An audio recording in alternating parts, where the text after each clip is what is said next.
तो सारे कंपाउंडर, क्योंकि हरामी आदमी थे, गुंडे आदमी थे वो, तो जो डॉक्टर के साथ में षड्यंत्र कर सकते हैं, जो डॉक्टर के सगे नहीं हो सके, वो मरीजों के सगे कहां से हो जाएंगे।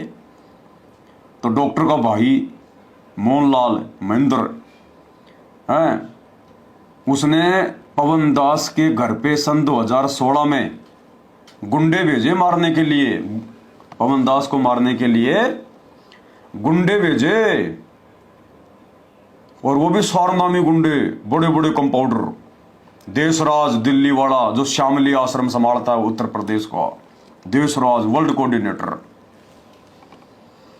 रामनिवास छावला दिल्ली वाला,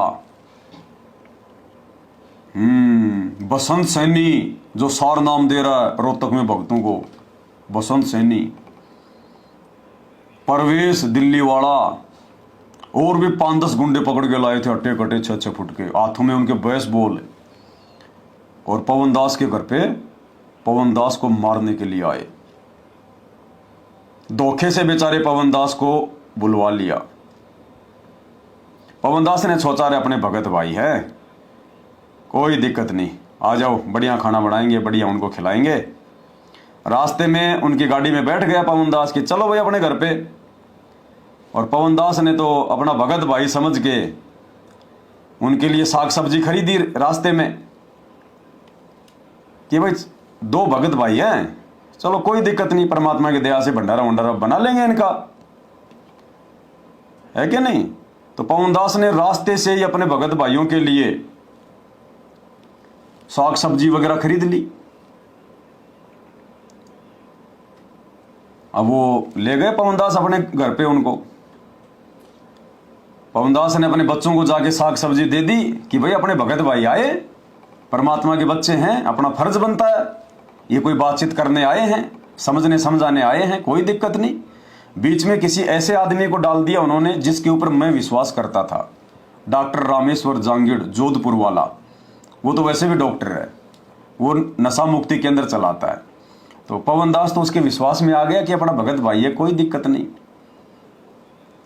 तो मैंने बच्चों को साग सब्जी दे दी, बच्चे लग गए कि भाई हमारे भगत भाई आए हैं और आश्रम से आए हैं, गुरुजी के परिवार वाले हैं, स्वारनामी भाई हैं, बैठ के फिर मालिक की ज्ञान चर्चा करेंगे, बढ़िया बढ़िया ये गुरुजी का ज्ञान बताएंगे, फटाफट इनको खाना खिलाओ, फिर बैठ के मालिक की चर्चा करेंगे। ये सोचकर बच्चे तो अपना रसोई में, दोनों बच्चे और भक्तमती अपनी रसोई में लग गए साग सब्जी काटने।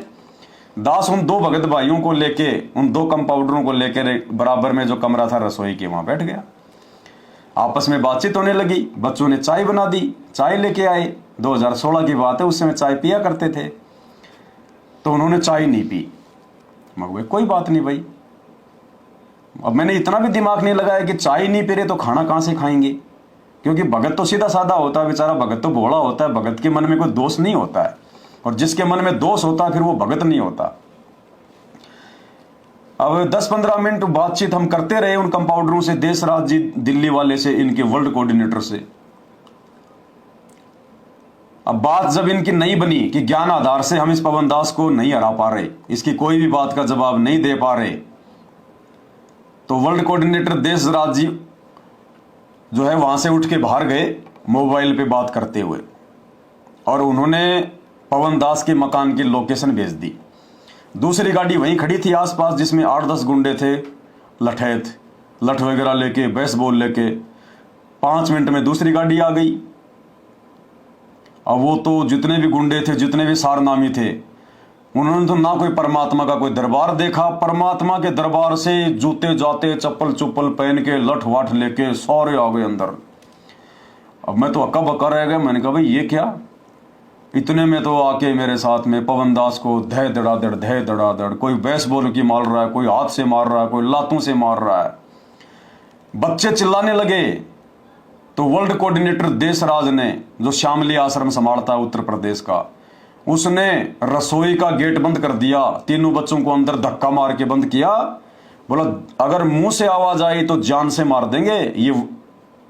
ये उनके शब्द थे सारनामियों के जो आश्रम संभाल रहे हैं, अगर मुंह से आवाज आई तो जान से मार देंगे सबको यहीं पे।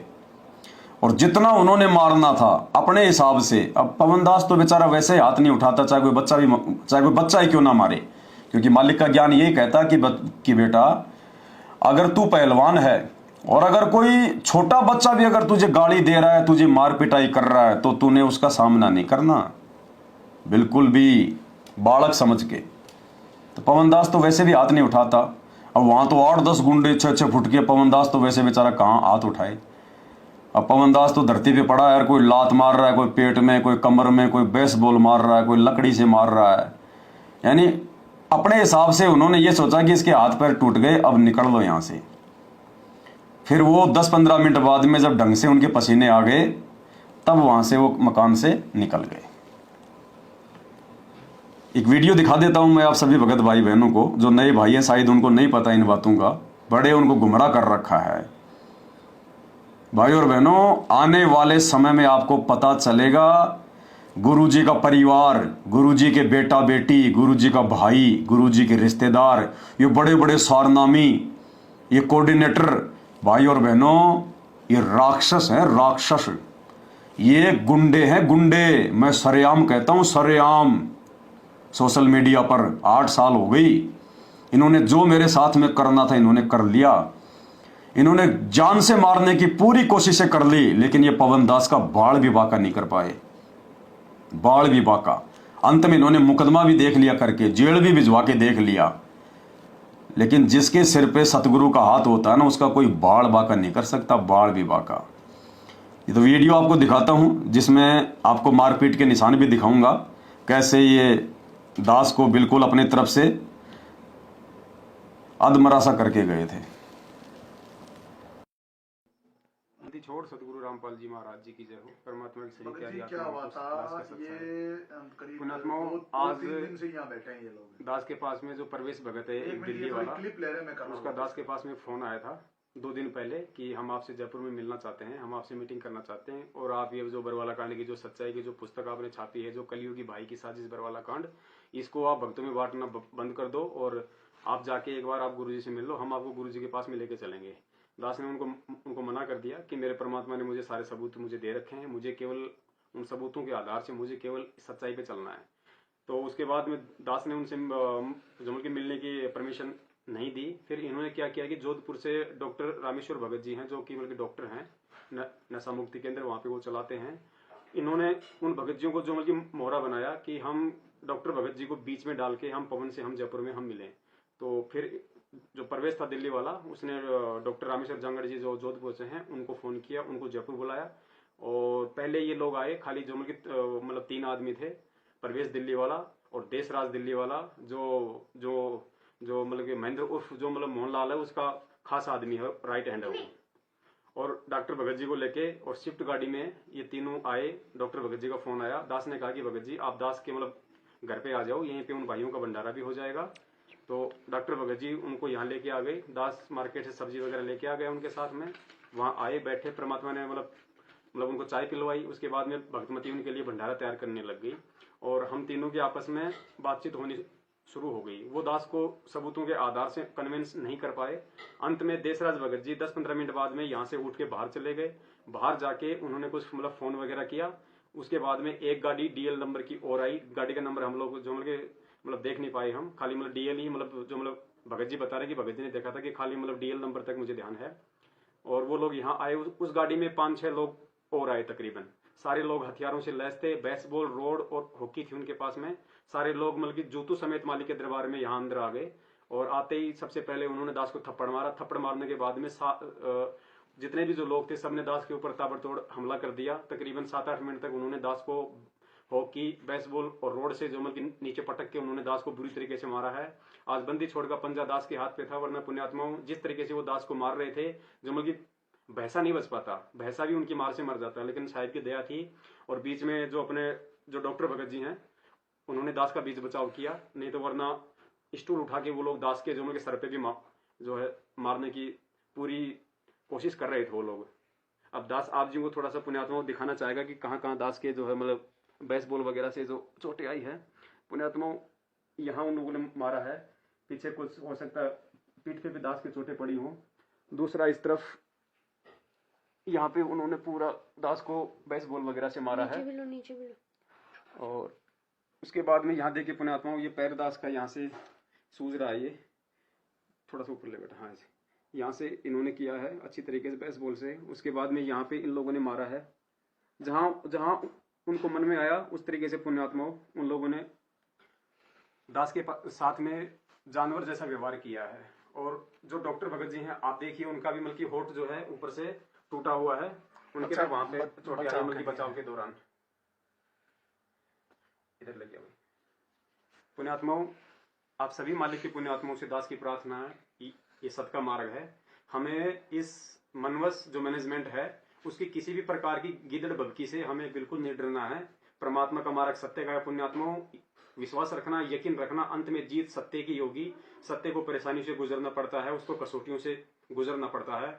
और जिन गद्दारों ने, जिन मनवस लोगों ने हमारे सतगुरु देव जी को जेल में बैठा दिया, उनके साथ में गद्दारी कर दी, तो पुण्यात्मा आप और हमारे को कैसे वो लोग छोड़ेंगे।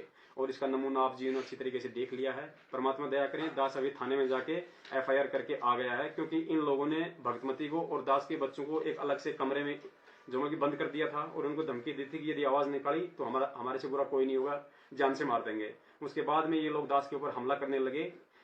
जब दास ने चिल्ला के अपने पड़ोसियों को आवाज लगाई तो पुण्यात्मा 10 मिनट बाद उसके बाद ये लोग यहाँ से निकले हैं।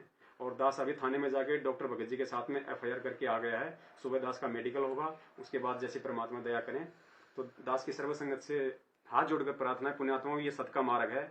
आप ऐसी ऐसी हरकतें इन लोगों की, वो सारनामी लोग थे वो जितने भी आए थे पुण्यात्माओं, आप इनकी हरकतों को देखो, आप इनके चाल चलन को देखो पुण्यात्माओं।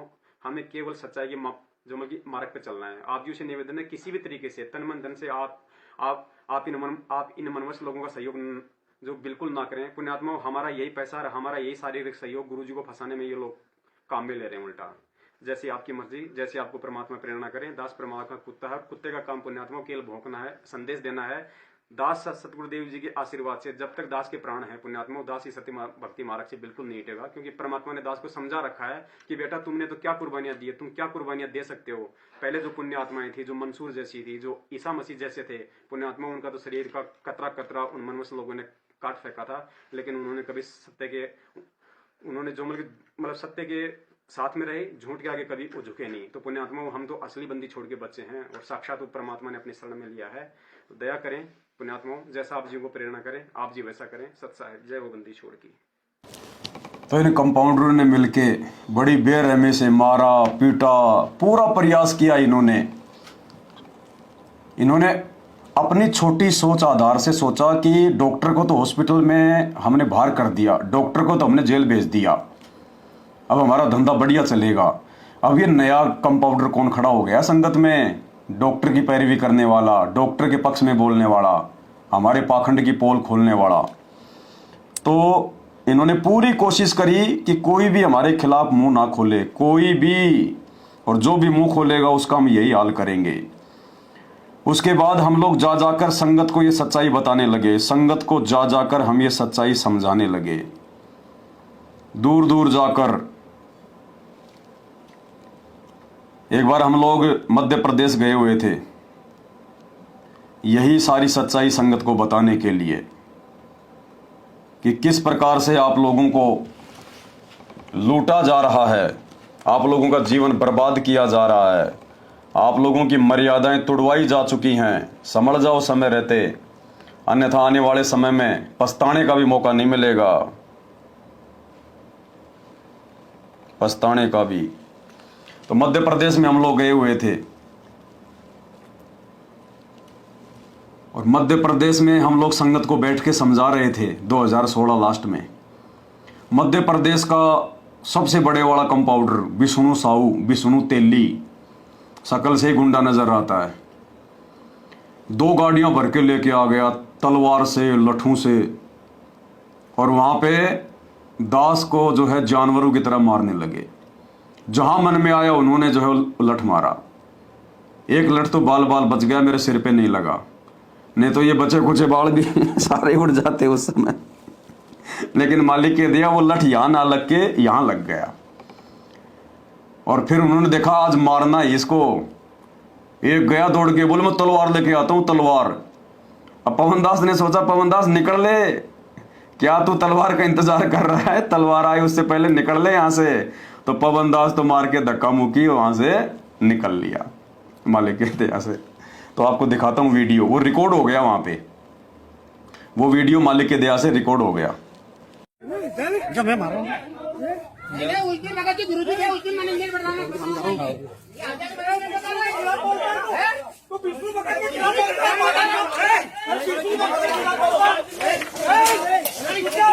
लेके आतंकवाद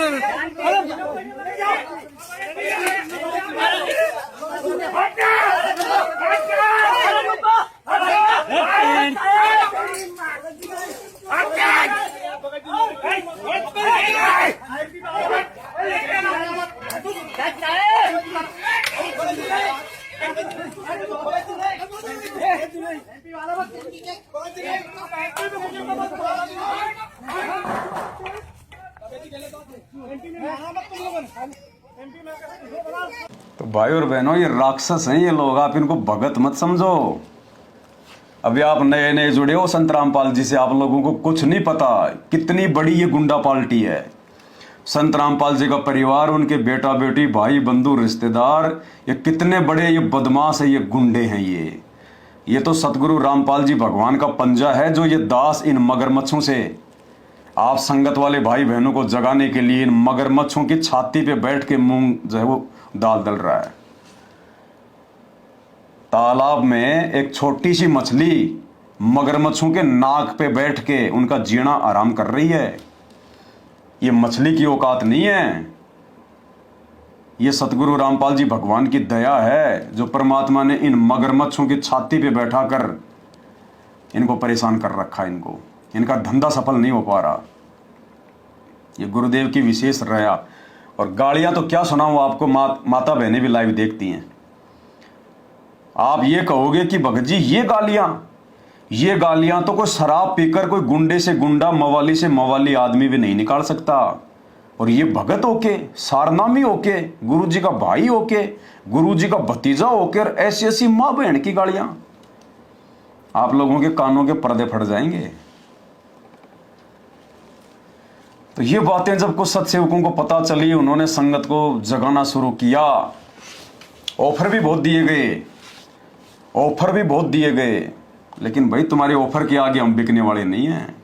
तुम्हारे ऑफर से पहले परमात्मा ने हमें ज्ञान दे दिया।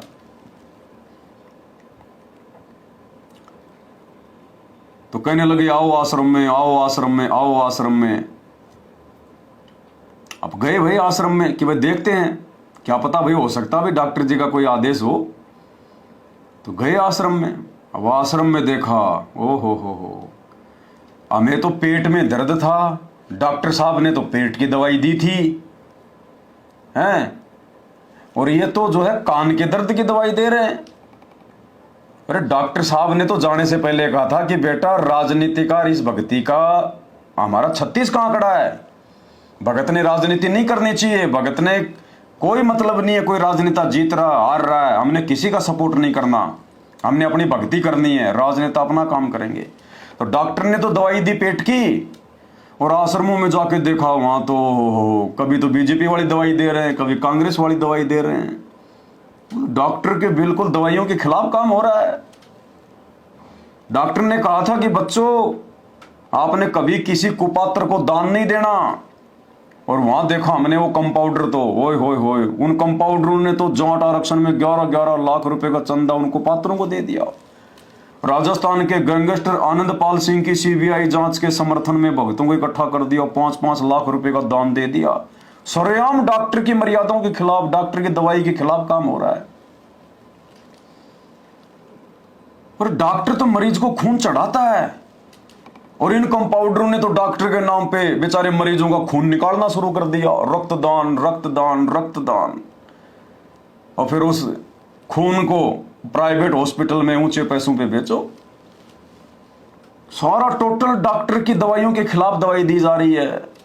तो हमने तो हाथ जोड़ लिए भाई, यहां तो बहुत बड़ा झोला है, मर जाएंगे यहां तो, डॉक्टर के आने तक तो मर जाएंगे अगर इन बेबुद्धि के कंपाउंडरों से अपना इलाज करवाया तो। अगर इनको पाठ करवाया, ज्योति करवाई, दान दिया, अगर इनकी हॉस्पिटल में भी गए तो ये तो पकड़ पकड़ के इंजेक्शन लगाएंगे नालायक, ये तो गुंडे आदमी है।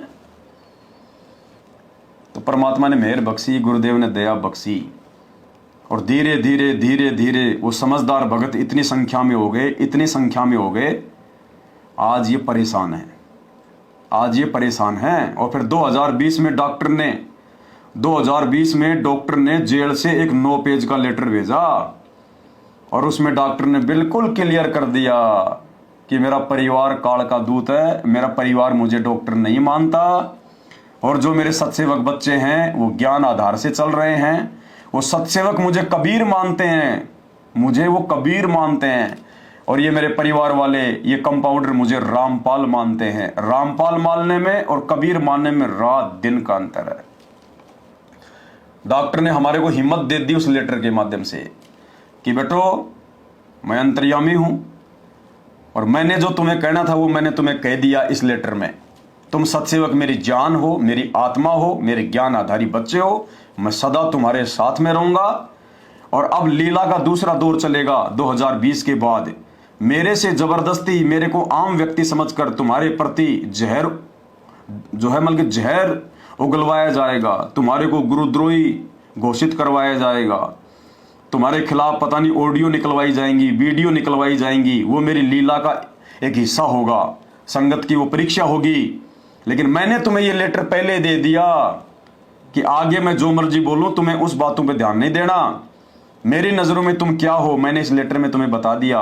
अब तुम हिम्मत रखना, ज्ञान आधार से चलना, अपनी भक्ति करना, और जिस अज्ञान और पाखंड को जड़ से मिटाने के लिए मैं जेल में बैठा हूं, जिस कचरे को साफ करने के लिए मैं जेल में बैठा हूं, लीला कर रहा हूं, तुमने मेरा सहयोग करना है, तुमने हारना नहीं है, पीछे मुड़ के नहीं जाना। और फिर देखना आने वाला समय हमारा होगा। ये सारे के सारे कंपाउंडर ये बेमौत मरेंगे, ये छोड़ छोड़ भाग जाएंगे इन हॉस्पिटलों को ये। तो भाई और बहनों वो समय अब आ गया है। 2024 की शुरुआत हो चुकी है। 28 से पहले पहले ये नोट कर लो ये बातें आप। अभी तो आपत्तियों का दौर शुरू भी नहीं हुआ है। 4 साल 28 युग परिवर्तन का समय, क्योंकि मर्यादा किसी की है नहीं। बैटरी जितनी थी सब ने अपनी खर्च कर दी, मर्यादा सबकी टूटी हुई है, सब खंड बन रहे हैं। आने वाले समय में जब आपत्तियां आएंगी, रात किसी को मिलेगी नहीं, विश्वास किसी का गुरुजी पे रहेगा नहीं, और इस भक्ति को ऐसे तोड़ के तोड़ छोड़ के जाएंगे, तोड़ के तोड़। ये हॉस्पिटल, ये तुम्हारे ये कंपाउंडर मिलेंगे नाइजीरिया हैं, और तुम्हारे मरीज भाग जाएंगे अफ्रीका। कोई नहीं टिकेगा इन हॉस्पिटलों में, छोड़ छोड़ के भक्ति बैठ जाएंगे। केवल वही टिकेंगे जो सत्सेवक हैं, जो साध संगति से जुड़े हुए हैं। भाई और बहनों, हम सत्सेवकों को गाली खाने का कोई शौक नहीं है। ये लठ खाए हमने, ये कोई आज की बात नहीं है। 2016 में लठ मारे, मध्य प्रदेश गए वहां लठ मारे, और ये तो खाली वीडियो जो है बन गए। इसके अलावा ना जाने कितनी बार साध संगतियों में इन्होंने भक्तों के साथ में मारपीट करी है। पुलिस वालों को पैसा दे दे के, पुलिस वालों को दारू पिला पिला के, दिल्ली की साध संगति में पुलिस वालों को दारू पिला के, पुलिस वालों को पैसा दे के गुरुजी का हलवा फैला दिया, गुरुजी की ज्योति फैला दी, पुस्तकों के ऊपर पैर लेके चढ़ रहे हैं, सत्सेवकों को मार रहे हैं, गाड़ी में पटक के थाने में ले जा रहे हैं, वहां मार रहे हैं। ये राक्षस हैं, राक्षस संत रामपाल जी के ये परिवार वाले। लेकिन भाई हमें बात समझ में आ गई, परमात्मा जो लीला कर रहा है वर्तमान में, अपने आप को छुपाकर एक आम व्यक्ति की तरह रिएक्ट करके, परमात्मा ने पहले हमारे को हिम्मत दी। जैसे कुम्हार अंदर से हाथ रख के ऊपर चोट मारता है कि मटका फूट ना जाए, तो वर्तमान में संत रामपाल जी सत्सेवकों को नीचे से सहारा दे रहे हैं, और ऊपर से इन कंपाउंडरों के कहने पर, क्योंकि लीला चल रही है भगवान की, संगत की परीक्षा चल रही है, ऊपर से परमात्मा इनके कहने पर हमारे को हल्की हल्की चोट मार रहे हैं, गुरुद्रोही फलाना दिखना। और इन चोटों के माध्यम से परमात्मा हमें और ज्यादा मजबूत बना रहे हैं आने वाले समय के लिए। ये आने वाले समय में ना तो ये मैनेजमेंट रहेगा, ना ये गुरु जी के परिवार वाले रहेंगे। भाई और बहनों देख लेना, आधे तो इनमें मर जाएंगे, जैसे इन्होंने कुकर्म किए हैं परमात्मा के बच्चों के साथ में, आधे तो ये मर लेंगे ये, और भुगत भुगत के मर भी रहे हैं, और आधे ये भक्ति छोड़ के घर बैठ जाएंगे। भक्ति तो आज भी नहीं कर रही है, ये तो खाली संगत की आंखों पे काली पट्टी बंधी हुई है कि गुरुजी का परिवार भक्ति कर रहा है। गुरुजी का परिवार तो भक्ति की छींट भी नहीं है, उनको भक्ति के आसपास भी नहीं है। केवल संगत का पैसा आ रहा है, मोटा पैसा आ रहा है, इसलिए खोल खोल के आश्रम बैठे हैं। राजनेताओं के दल्ले बने हुए हैं, दल्ले। अपने आश्रम चला लें इनको संगत नहीं चलानी, इनको आश्रम चलाने हैं। और इन आश्रमों को चलाने के लिए, धनाना गांव वालों को खुश करने के लिए 50 लाख रुपए का धनाना गांव में इन्होंने बैडमिंटन का स्टेडियम बनवा दिया। तुम्हारे बाप दादा खेलेंगे आने वाले समय में? हैं? तुम्हारे बाप दादा खेलेंगे उनमें? अरे डॉक्टर साहब ने तो कहा था कि ताश भी नहीं खेलनी।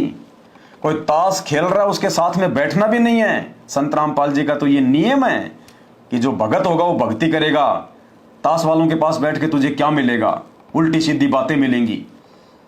ताश तक खेलने के लिए मना किया डॉक्टर ने, और तुमने उसी डॉक्टर की आड़ में और बेचारे उन मरीजों का पैसा ले लेके और तुमने 50 लाख रुपए का धनाना गांव में स्टेडियम खोल दिया है। अब इस नई संगत की बिल्कुल बुद्धि ऑफ है, और जिस दिन संगत की बुद्धि ऑन होगी उस दिन संगत ना घर की रहेगी ना घाट की। उस समय संगत धोबी का कुत्ता बन के बैठी होगी, फिर कोई फायदा नहीं, चाहे कितने जाग जाओ। तुम्हारी जो ऐसी तैसी इन्होंने 8 सालों में जो करनी थी वो कर दी। संगत का जो भक्ति धन इन्होंने खाना था खा लिया, जो जो मर्यादा तोड़वानी थी इन्होंने तोड़वा दी। अरे मुसलमान धर्म में हजरत मोहम्मद जी की एक शिक्षा है, उनको परमात्मा ने दी वो शिक्षा, फिर उन्होंने आगे अपने इस्लाम में दी कि अपने अल्लाह के अलावा, अपने अल्लाह के साथ किसी और को शामिल मत करो। जिस दिन तुमने अपने अल्लाह के अलावा किसी और को शामिल कर लिया, उसी दिन समझो तुम मर चुके हो, मर चुके हो, तुम जहन्नुम में जाओगे। तुम मुसलमान नहीं हो, फिर तुम इस्लाम के मानने वाले नहीं हो। अगर अपने अल्लाह के साथ में अगर तुमने किसी और को अगर शरीक कर लिया, और यही इस भक्ति का नियम है। भक्ति तो यही है। हजरत मोहम्मद को भी वही कबीर भगवान मिले, हालांकि बाद में उनको शैतान ने उनको ठग लिया, जबरील नाम के फरिश्ते के माध्यम से उनके ऊपर आयतें नाजिर की, बाद में उनको ठग लिया। लेकिन उनको पहले उनको परमात्मा जो है, बाद में उनको परमात्मा मिले थे। उनको मालिक ने उनको ज्ञान भी दिया, उनको सतलोक भी दिखाया, उनको सचखंड भी लेके गए, लेकिन वो नहीं माने, क्योंकि उनके 1,80,000 उनके फॉलोवर हो गए थे, मान बढ़ाई आ गई थी। और इस मार्ग में सबसे पहला नियम है, संत रामपाल जी के मार्ग में सबसे पहला नियम, चारों धर्मों से सर्वश्रेष्ठ धर्म है संत रामपाल जी का, मानव धर्म। आदि सनातन धर्म है ये, आदि सनातन धर्म, मानव धर्म। और सबसे पहला नियम क्या है उनका? 100 वर्ष सतगुरु की पूजा और एक दिन आन उपासी, वो अपराधी आत्मा फिर पड़े काल की फांसी। कि 100 साल तो अपने गुरुजी के द्वारा बताई गई भक्ति कर लेना, और एक दिन भी अगर तुमने गलती से कोई आन उपासना कर ली, देवी देवताओं की भक्ति में कोई सहयोग दे दिया, तुम्हारी 100 साल की भक्ति बर्बाद, नष्ट। और लास्ट में काल ने वो भी कांड इनसे जो है वो करवा दिया। अयोध्या में जो राम मंदिर का जो उद्घाटन हो रहा था, उसके बाद जो भंडारे चल रहे थे, इन मूर्खों को काल ने प्रेरणा करके अयोध्या में भंडारा लगवा दिया, 1 महीने का भंडारा। उन काल पुजारियों में, उन काल पुजारियों की पूजा को जो है दृढ़ करने के लिए 1 महीने का इन्होंने वहां पे भंडारा लगा दिया अयोध्या में, श्री राम जन्मभूमि अयोध्या में, रामचंद्र जी के निमित्त होकर। ये आखिरी मर्यादा थी, ये भी संगत की इन्होंने जो है वो तोड़वा दी। क्या बनेगी आने वाले समय में इन लोगों के साथ में, परमात्मा जाने भाई।